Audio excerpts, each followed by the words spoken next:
Ito yung sinasabing, pag wala ka pang pambili ng baril, ito na lang muna. Another icing cake with fondant details na naman tayo for today's video.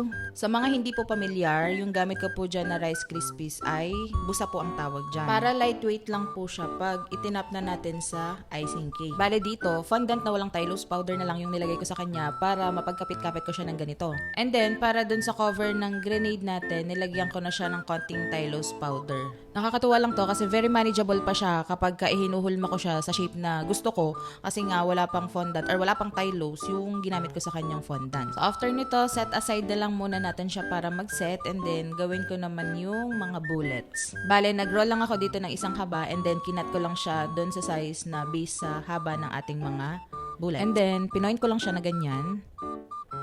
Then, saka ko siya ginamitan ng knife. Plastic knife yan. Hindi ko naman siya totally ikakat. Parang isi-shape ko lang siya na magmumukha siyang may So yun, at tapos na tayo dun sa mga shapes na kailangan natin para mabuo tong grenade. So nag-proceed na ako dito sa second cover.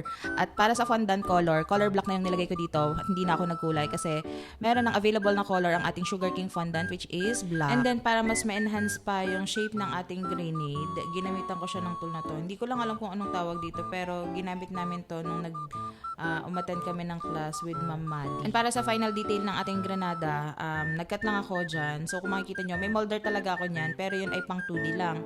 So ang ginawa ko na lang, kinat ko siya, then inisa-isa ko siyang ikapit doon, and then saka ko siya in-emboss using ulit yung tool na gamit natin kanina.